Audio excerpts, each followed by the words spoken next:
Innal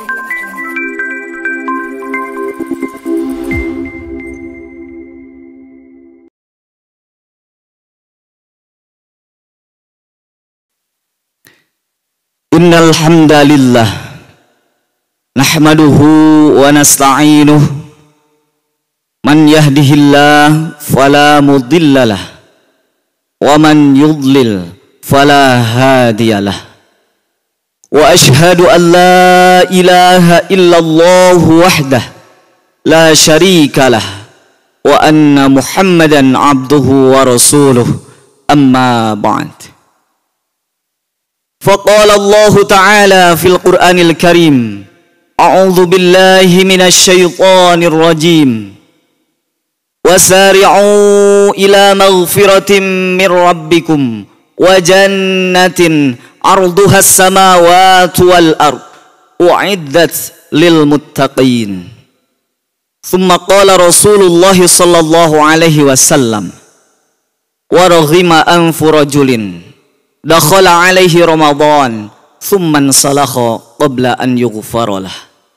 Al-hadits. Aidin wa aidat yang dimuliakan Allah Subhanahu wa taala. Allahu akbar. Allahu akbar. Walillahil hamd. Katakan, tekadkan dengan hati yang penuh keyakinan bahwa hanya satu zat yang maha agung, zat yang maha kuasa, yaitu Allah Rabb semesta alam. Katakan, tekadkan dengan keyakinan dalam hati bahwa hanya satu-satunya zat yang berhak menerima segala pujian di antara pujian-pujian. Dialah Allah, Tuhan yang satu. Tidak ada Tuhan selain Allah. Maha suci Allah. Dalam kesempatan yang berbahagia ini, dari berbagai daerah, dari berbagai latar belakang, status yang berbeda-beda, kita semua dapat bersatu, menyatu di bumi Allah, di tempat di mana kita diwajibkan untuk bersujud di bumi Allah ini.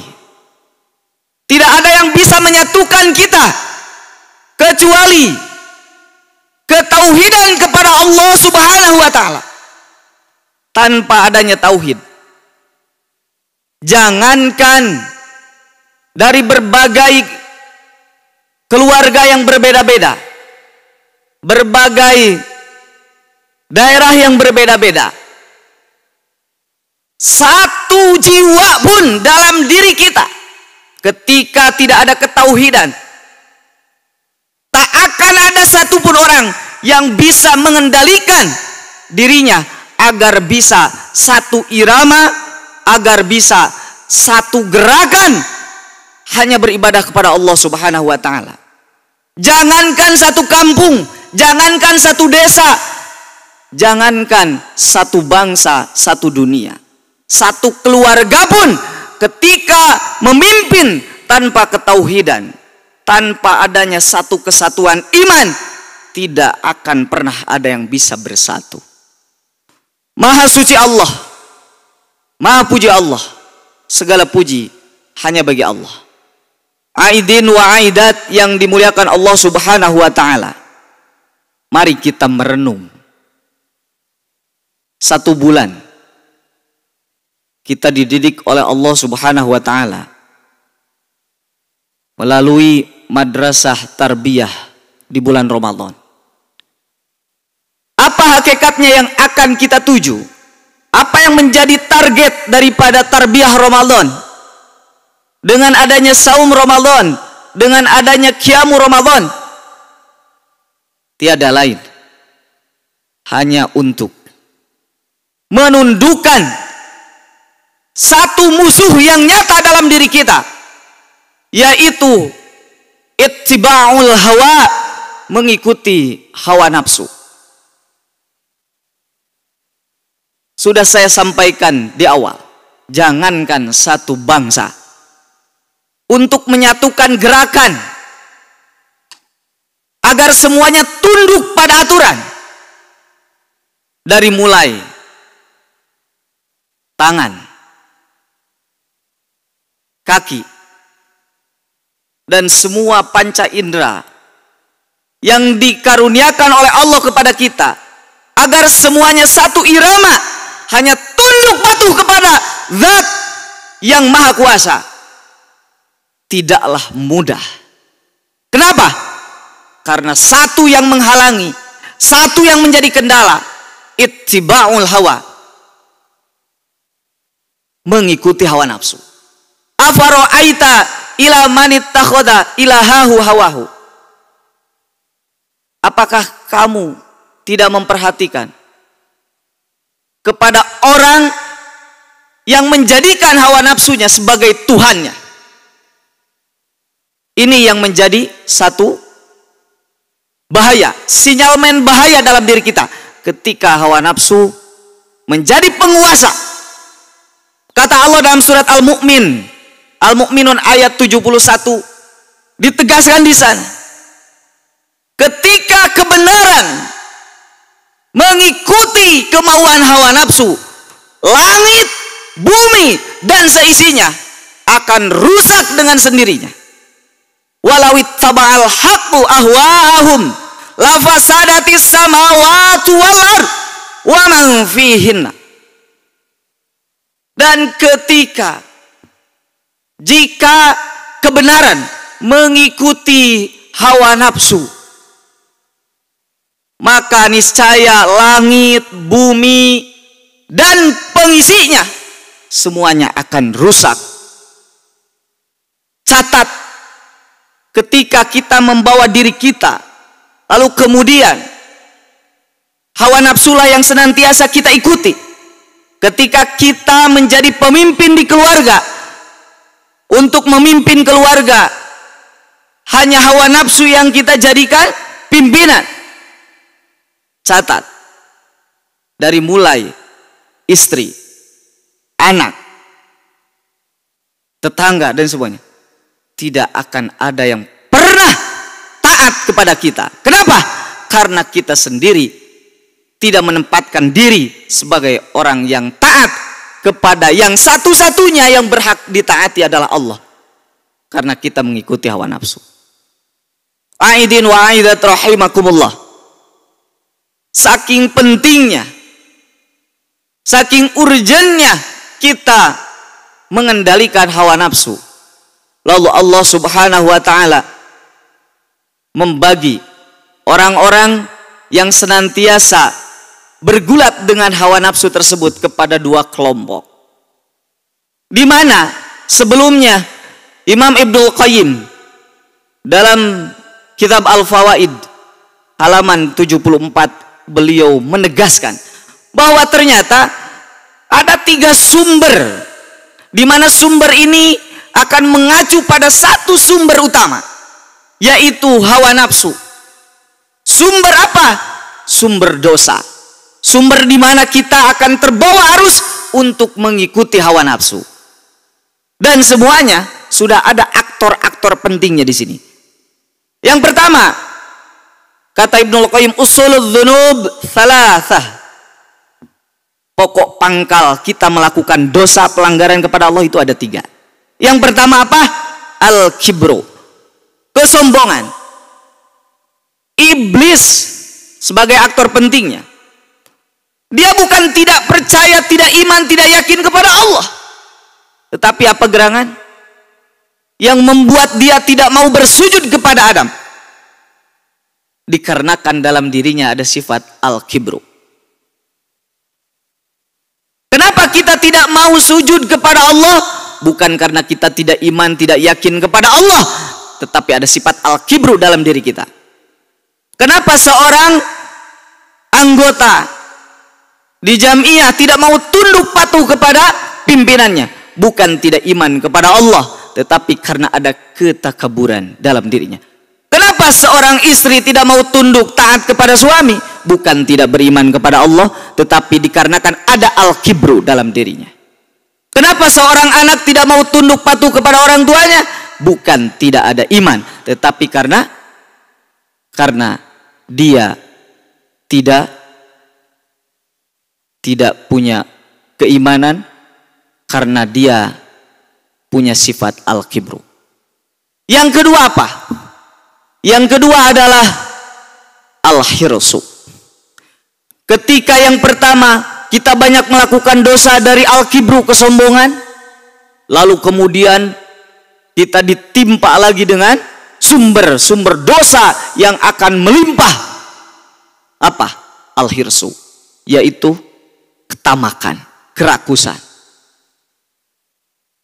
Jangan berharap kita akan merasa cukup hidup di dunia ketika kepada Allah meminta, ya Allah, berikan saya harta, berikan saya jabatan, dan saya akan siap khusyuk, akan siap fokus beribadah kepadamu ya Allah. Maka oleh Allah diberikanlah harta. Diberikanlah oleh Allah harta. Apakah spontan?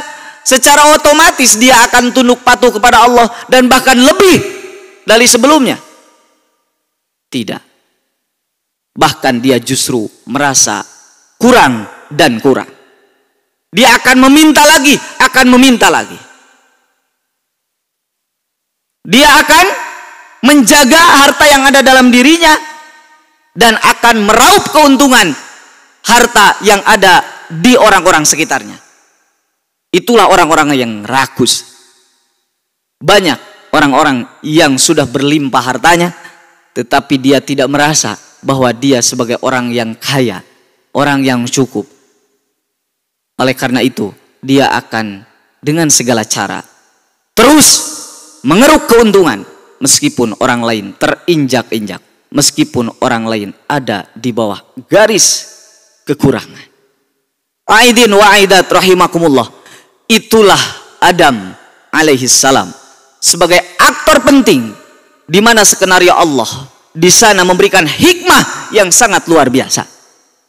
Manakala Allah sudah memberikan kebahagiaan yang sesungguhnya, yaitu surga. Diamlah kamu Adam dengan pasanganmu di surga. Silahkan kamu nikmati, makanlah sesukamu. Tapi ingat, satu saja yang jangan kamu langgar. Apa? Jangan kamu dekati satu pohon. Coba, kemudian kita tarik ke ranah kehidupan kita sekarang. Ketika seseorang sudah diberikan harta, silakan nih, harta buat kamu, nikmati, kamu gunakan untuk beribadah kepada Allah di dunia ini. Lalu kemudian kata Allah, ingat ada batasan-batasan. Ini, jangan kamu dekati. Ketika manusia sudah dihinggapi rasa rakus, maka dia akan berkata, karena dibisiki oleh hawa nafsunya, oleh iblis, apakah kamu ingin hal adulluka ala syajaratil khuldi wa mulkin la yabla? Apakah kamu ingin aku tunjukkan kepada satu pohon keabadian? Apakah kamu ingin aku tunjukkan pada satu kerajaan yang tidak akan binasa? Adam mengangguk mau. Yang akhirnya apa? Adam mendekati pohon yang oleh Allah ditegaskan untuk tidak didekati, kemudian dia mendekati dan memakannya. Apa gerangan yang terjadi? Celaka, binasa. Apa? Ketika oleh Allah diberikan kebahagiaan yang sesungguhnya, hatinya tidak menerima itu. Justru dia melihat kepada sesuatu yang jauh dalam dirinya, yang belum tentu itu nikmat, bermanfaat. Dan kita, manusia saat ini, oleh Allah sudah diberikan begitu banyak kenikmatan, tetapi tidak dinikmati, tidak disyukuri. Karena apa? Karena dia melihat sesuatu yang jauh di sana, yang ada pada orang lain, yang ada pada saudaranya, yang ada pada tetangganya. Kalau saya seperti itu, wah, kayaknya lebih gagah, kayaknya lebih cantik, dan sebagainya. Aidin wa aidat rahimakumullah. Itulah gambaran orang-orang yang akan berlimpah bergelimang dosa. Dan sumber yang ketiga apa? Al-hasadu. Hasud. Mengharapkan kenikmatan yang ada pada orang lain itu apa? Hilang. Maka dari sanalah siapa? Kabil. Ya. Kabil dia bergelimang dosa.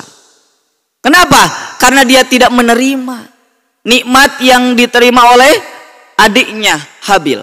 Lalu kemudian dalam dirinya timbul gejolak. Hawa nafsunya mengantarkannya untuk membunuh adiknya sendiri. Jadi dengan hasud itu, jangankan orang lain, jangankan orang yang tidak dikenal, bahkan sekalipun keluarganya, ayah ibunya, anaknya, adik kakaknya, akan dia beranikan diri untuk menghilangkan nyawanya. Itulah gambaran sumber-sumber dosa yang akan muncul akibat apa? Akibat hasud.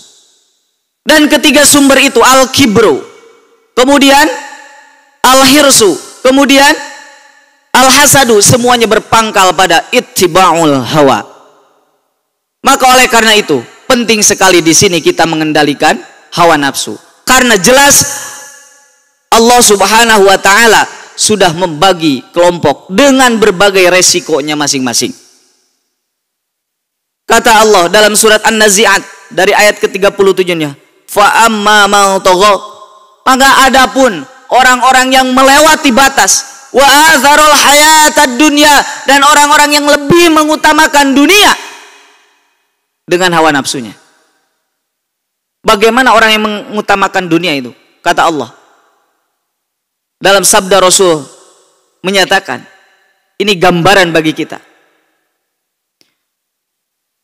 Wa man kanatid dunya himmatuhu, barang siapa orang yang dalam benaknya, dalam semangat hidupnya, yang terlihat dan terbayang itu adalah kesenangan dan kenikmatan dunia, maka jaminan dari Rasulullah apa? Dia, kata Rasul, ja'alallahu faqrahu baina ainaihi, Allah akan menjadikan kekurangan, kepakiran di balik bola matanya. Jadi senantiasa yang terlihat dalam dirinya itu kekurangan dan kekurangan. Maka tidak akan ada orang yang meskipun oleh Allah diberikan seluruh harta di dunia ini yang akan membuat dia kenyang, kecuali sudah dimasuki oleh tanah dan dimasukkan ke tanah.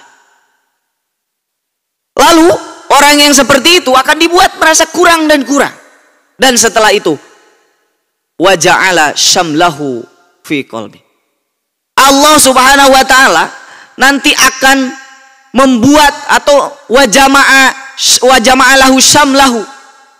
Jadi Allah Subhanahu wa taala farraqo, akan memisahkan, mencerai-beraikan seluruh urusan masalahnya, tidak ada yang selesai. Kenapa? Karena prospeknya yang akan dia tuju itu senantiasa dunia dan dunia. Menurut pandangan nafsunya seharusnya saya yang dapat itu. Seharusnya saya yang menerima maaf, bukan saya yang memaafkan. Seharusnya saya. Jadi yang jadi alat ukurnya itu hawa nafsu, bukan apa? Aturan Allah. Makanya tidak ada yang beres, semuanya masalah. Berbeda dengan orang yang semangatnya akhirat. Bapak dan ibu ketika semangat hidupnya akhirat, maka kata Allah, ja'alallahu fi qalbi ghinahu fi qalbi, Allah akan menjadikan kekayaan dalam hatinya. Wa jama'alahu syamlahu, dan Allah akan menyatukan, membereskan seluruh masalahnya. Bukan tidak punya masalah, tetapi setiap masalah datang selesai, setiap masalah datang selesai, ada selalu solusinya. Itu jaminan dari Allah ketika prospek yang kita tuju adalah akhirat. Tetapi ketika dunia yang kita tuju, maka kata Allah, fa innal jahima hiyal ma'wa, sesungguhnya neraka jahanamlah tempat tinggalnya. Wa amma man khafa maqama rabbih, dan adapun orang-orang yang punya rasa takut akan keagungan Tuhannya. Lalu yang kedua yang kita catat, wanahan nafsa anil hawa, dan bisa mengendalikan dirinya. Fa innal jannata hiyal ma'wa, maka sesungguhnya surgalah tempat tinggalnya. Jelas bagi kita bahwa ternyata antara mengikuti hawa nafsu dan mengendalikan hawa nafsu, mana yang berujung pada kebahagiaan dan kemenangan. Jadi jangan sekali-kali orang-orang dengan mudahnya menyatakan bahwa hari ini adalah hari kemenangan, bahwa hari ini adalah hari kemuliaan dan keberuntungan. Jangan sekali-kali melontarkan itu jika diri kita, hati kita tidak mengakuinya. Kenapa? Karena kemenangan hanya akan didapat bagi orang-orang yang bisa menundukkan hatinya, terkhusus selama bulan Ramadan kemarin. Aidin wa aidat rahimakumullah. Maka oleh karena itu Allah Subhanahu wa taala memberikan syariat ibadah saum, di mana ibadah saum sebagai wasail, syariat penyebab tangga yang akan menuju pada derajat takwa. Tanpa saum dan segala konsekuensi ibadahnya, seseorang tidak mungkin bisa menapaki naik, meningkat kepada derajat takwa. Maka inilah orang-orang yang akan diberikan kemenangan oleh Allah Subhanahu wa taala. Apa yang pertama kali dia menangkan? Yang pertama kali dia menangkan adalah maghfirah. Setelah orang-orang bergelimang dengan dosa, berperang dengan hawa nafsunya, ada yang selamat, ada yang tidak. Maka orang-orang yang tidak, tetapi kemudian dia berusaha untuk menyucikan dirinya dengan menapaki tangga ketakwaan, maka orang tersebut oleh Allah akan diberikan apa? Maghfirah. Kata Imam Ar-Raghib, maghfirah adalah ayyasunal abdu min ayyamassuhul azab, yaitu ampunan dari Allah. Seseorang dijaga, akan dilindungi dari terkena azab neraka. Ketika kita bergelimang dengan dosa, berawal dari sumber ketakaburan, kesombongan, bergelimang dosa bersumber dari kerakusan, bergelimang dosa bersumber dari hasud, iri dengki, maka ketika itu neraka jahanam sudah menganga terbuka untuk menyambut kita. Maka di saat itu tidak ada yang layak kita pinta perlindungan kecuali Allah Subhanahu wa taala, zat yang memiliki segala siksaan. Maka satu-satunya yang harus kita kejar adalah maghfirah. Makanya kata Allah dalam surat Ali Imran 133 menyatakan wasari'u ila maghfiratim mir rabbikum, dan bersegeralah kamu untuk menuju kepada ampunan Allah, ampunan dari Tuhanmu, wa jannatin arduhas samawati wal ard, dan surga Allah yang luasnya seluas langit dan bumi. Bagi siapa maghfirah dan surga itu? Maghfirah artinya diselamatkan dari yang seharusnya kita masuk neraka, lalu kemudian oleh Allah diselamatkan, dimasukkan, ditempatkan di tempat yang mulia, yaitu surga. Siapa itu? Bagi siapa itu? Uiddat lil muttaqin. Allah sediakan bagi orang-orang yang bertakwa. Aidin wa aidat rahimakumullah. Oleh karena itu, orang-orang yang akan menempati surga itu bukan orang-orang yang suci tanpa noda dan dosa. Orang-orang yang akan menempati surga itu adalah orang-orang yang punya tekad dalam dirinya, punya kesadaran dalam dirinya bahwa saya ini orang-orang yang zalim, orang-orang yang tidak pantas menempati surga Allah kalau tanpa adanya rahmat dari Allah Subhanahu wa taala. Sekalipun dengan amalnya, dia tidak layak untuk masuk surga karena tidak akan bisa menebusnya. Makanya kata Allah, siapa orang-orang yang akan beruntung itu? Falhamaha fujuraha wa taqwaha. Jiwa kita oleh Allah sudah diberikan pilihan. Silakan kamu mau menjadi orang yang durhaka, silakan. Mau jadi orang yang takwa, silakan. Allah tidak memaksa. Tetapi Allah sudah memberikan konsekuensinya ketika kita memilih pilihan kita. Qad aflaha man zakkaha. Sungguh beruntung orang-orang yang menyucikan jiwanya dari memperturutkan hawa nafsunya. Qad aflaha.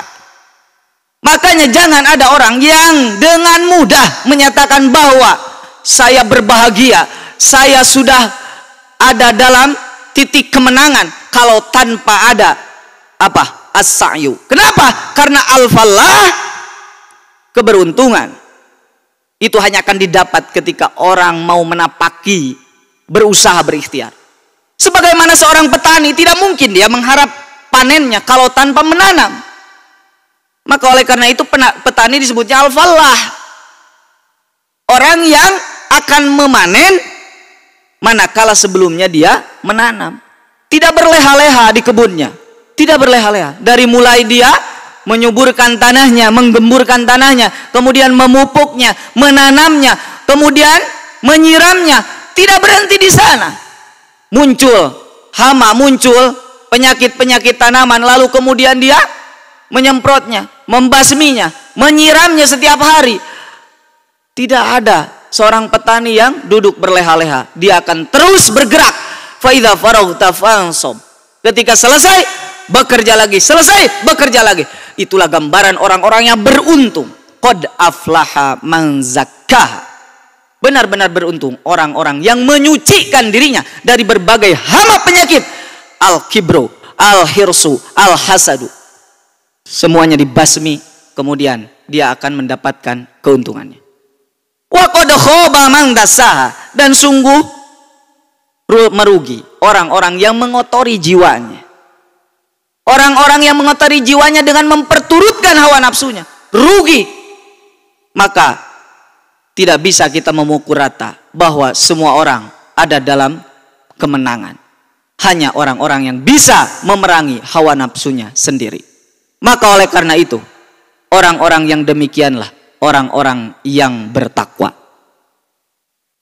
Apakah kita sudah optimis, yakin bahwa kita sudah menempati derajat takwa yang oleh Allah sudah disediakan maghfirah dan surganya?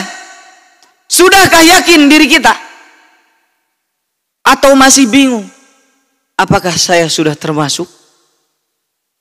Atau sebagaimana yang dinyatakan dalam riwayat At-Tirmidzi, hadis nomor 3648 dari Abu Hurairah.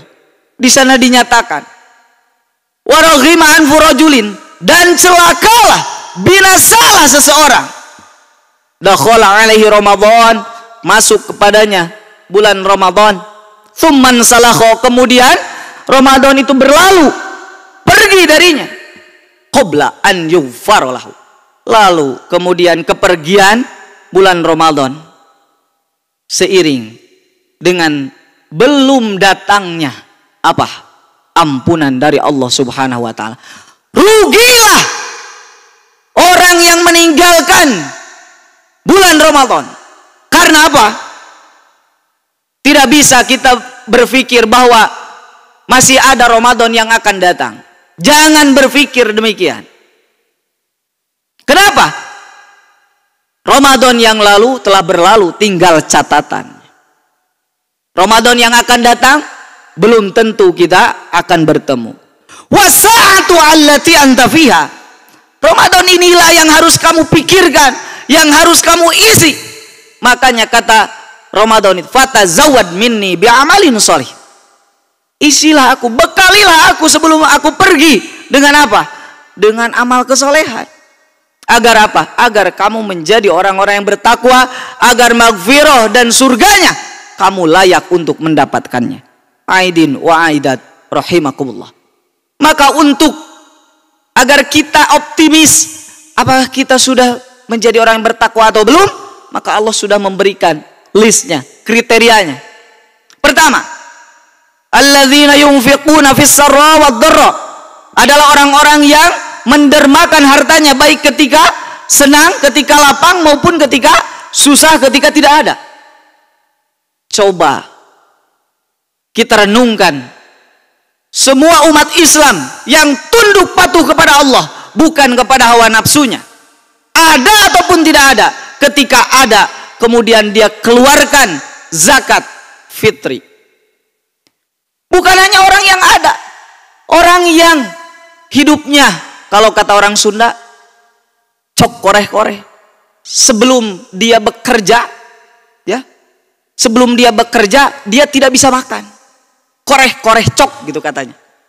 Jadi harus bekerja dulu, baru dia bisa makan. Tetapi dengan semangat ketakwaannya, dia berusaha untuk mendapatkan apa? Harta demi bisa terwujudnya zakat fitri. Semuanya orang-orang yang terdidik dengan ilmu mampu melaksanakannya, meskipun apa? Meskipun tidak semuanya orang berada, tidak semuanya orang yang berkecukupan. Jangankan untuk orang lain, untuk diri dan keluarganya kurang, tetapi mampu melaksanakannya. Apakah kita sudah demikian? Yang kedua, ya, ketika oleh Allah dinyatakan orang yang bertakwa akan mendapatkan maghfirahnya dan surganya, tidak mudah. Kenapa? Berurusan dulu. Kamu harus perang dulu dengan musuhmu, musuh si iblis dan musuh dirimu sendiri. Wal kaziminal ghaiz. Bisa nggak kamu, mampu nggak kamu menahan amarah kamu? Ketika banyak rumah tangga yang bercerai-berai, ketika banyak persaudaraan yang rusak, putus silaturahminya, ketika banyak satu kampung 1 tahun, 2 tahun, bahkan Aus dan Khazraj sampai 120 tahun apa? Bertikai. Kenapa? Wal kaziminal ghaiz, tidak mampu menahan amarahnya. Ketika satu rumah tangga suami istri sampai bercerai, apa alasannya coba? Saya sudah tidak kuat lagi. Kenapa? Karena dia punya mindset, katanya ini dari ilmuwan, dari para ahli. Kalau kamu marah jangan ditahan, luapkanlah setiap hari marahnya. Kira-kira kalau setiap hari marah, suami marah luapkan, karena kata seorang ahli kalau ditahan jadi penyakit. Istri marah kepada suami, luapkan, karena kalau ditahan jadi penyakit. Semuanya akan repot semuanya. Makanya kedua-duanya setiap hari marah-marah terus. Kira-kira kalau rumah tangga seperti itu akan bertahan atau tidak? Makanya jangan kembali kepada hawa nafsu, jangan kembali kepada makhluk. Ar-ruju' ilal Quran menjadi satu-satunya harga mati. Kata Al-Quran, ya, ketika kita marah tahanlah. Kalau ditahan Pak sakit, kalau ditahan jadi penyakit. Makanya kalau ngaji selesaikan. Wal afina anin nas, penawarnya itu memaafkan. Kalau kita hanya menahan amarah tetapi dalam diri menggerutu, maka satu saat itu akan menjadi bom waktu. Ketika kita sudah menahan amarah, yang keduanya jalankan. Penawarnya itu, menahan amarah itu sakit rasanya, tetapi ada pemanisnya apa? Wal afina anin nas, wal ya'fu wal yasfahu, maafkanlah, berlapang dadalah. Apakah kamu tidak suka ketika kamu diampuni oleh Allah? Kenapa kita hidup picik? Kita sendiri mau diampuni, tapi kita tidak mau mengampuni. Makanya jangan berpikir, jangan membayangkan keuntungan, kemenangan kalau kita sendiri belum bisa menapaki itu. Wal afina anin nas. Makanya wallahu yuhibbul muhsinin, Allah menyukai orang-orang yang berbuat kebaikan. Apa? Iman, Islam, ihsan. Derajat tertinggi bagi seorang yang beriman adalah ihsan. Ketika mampu dia memberikan sesuatu yang dirinya tidak suka, dirinya sangat membutuhkan, tapi dia keluarkan demi orang lain. Itulah orang-orang yang ihsan. Sudah untung ditahan amarah ini. Suami tidak sampai memukul kepada istrinya, sudah beruntung istrinya itu. Itu kebaikan dari suaminya. Tetapi suaminya tidak merasa gagah sudah bisa mengalahkan amarahnya. Tidak. Tetapi dia ingin berbuat yang lebih baik lagi apa? Memaafkan istrinya itu. Maka tidak akan ada noda-noda berikutnya. Kenapa? Karena sudah dihapus dengan maaf. Itulah obatnya. Makanya ar-ruju ilal Quran itu satu-satunya. Ketika kita meminta tiap hari 17 kali, ya Allah tunjukkan aku ke jalan yang lurus, kata Allah, zalikal kitab. Ini kitabnya. Kira-kira kalau kita ditanya, kalau jalan ke Soreang kemana? Kata kita, silakan belok ke kanan. Kemudian ada orang yang bertanya kepada kita, kita jawab belok ke kanan, dia belok ke kiri. Apa coba yang kita rasakan? Apalagi kalau kita bukan sakit hati, kecewa. Kenapa orang tersebut mempermainkan saya? Allah pun demikian. Ketika Allah ditanya, ya Allah mana jalan yang lurus? Jalan yang akan membawa kepada kenikmatan, kepada ridhamu, ampunanmu dan surgamu. Kata Allah, bukalah Al-Quran. La raiba fi, tidak ada keraguan padanya. Hudal lil muttaqin, petunjuk bagi orang yang bertakwa. Tetapi yang dibuka bukan Al-Quran. Kira-kira apa Pak, Bu, sekarang yang kita buka setiap hari? Ketika bangun tidur, ketika sedang beraktivitas, ketika sedang makan, sedang kerja, bahkan mau tidur pun, yang kita buka Al-Quran bukan? Satu alat yang di sana beribu-ribu jalan kemaksiatan, jalan yang akan menyebabkan kita apa? Berbelok dari jalan Allah. Ini alat yang seperti ini. Tetapi di sini juga ada maslahatnya. Tapi kalau tanpa petunjuk dari Allah, apapun yang kita nikmati, yang kita manfaatkan di dunia ini, tidak lebih hanya sekadar apa? Perkara yang akan membuat kita apa? Terlena. Makanya oleh karena itu, jadilah orang yang bertakwa. Lalu yang terakhir, ciri orang yang bertakwa, wallazina idza fa'alu fahishatan aw zalamu anfusahum zakarullah fastaghfaru lidzunubihim. Jangankan kita, Nabi Adam saja berdoa kepada Allah, Rabbana zalamna anfusana, mengakui kezaliman dirinya. Jangankan kita, sekelas Abu Bakar pun orang yang tersoleh di kalangan para sahabat, kemudian dia berdoa, Allahumma inni zalamtu nafsi zulman katsira. Dia mengakui, menyadari bahwa saya sudah berzalim kepada dirinya dengan kezaliman yang banyak. Apalagi kita. Apalagi kita. Makanya orang yang bertakwa, orang yang akan mendapat maghfirah dan surga Allah, bukan orang-orang yang suci tanpa noda dan dosa, tapi apa? Orang-orang yang ketika melakukan satu fahsya, kemunkaran, ya, kejelekan, apa? Zakarullah, kemudian dia berzikir kepada Allah dan kemudian dia meminta ampun kepada Allah. Karena apa? Dia yakin tidak ada yang bisa mengampuni kecuali Allah Subhanahu wa ta'ala. Dan setelah itu, ketika kita bulan Ramadan, kita buat sedemikian rupa agar apa? Agar kita bisa beramal dan oleh Allah diridhoi, diampuni segala dosa kita. Setelah itu orang yang bertakwa bukan kembali kepada semula berbuat fahsya, walam yusirru ala ma fa'alu wa hum ya'lamun. Orang yang bertakwa itu orang yang tidak kembali meneruskan perbuatan jeleknya sedangkan dia mengetahuinya. Nah, inilah orang-orang yang setelah kemudian dia bertobat, dalam dirinya mengakui penyesalan telah melakukan berbagai fahsya dan munkar, lalu kemudian dia setelah itu meminta ampunan kepada Allah, lalu kemudian dia bertekad untuk tidak mengulanginya, kemudian diikuti dengan amal-amal kebaikan. Setelah itu kemudian dia istiqomah untuk menjalankannya. Ulaika, dan itulah jazaohum, bagi mereka apa?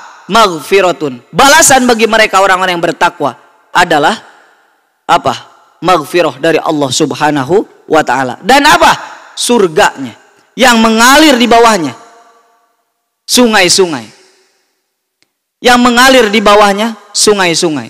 Dan itu semua akan didapatkan bagi orang-orang yang bertakwa. Itulah balasan kenikmatan yang pantas didapatkan bagi orang-orang yang sudah mencapai derajat takwa. Aidin wa aidat rahimakumullah.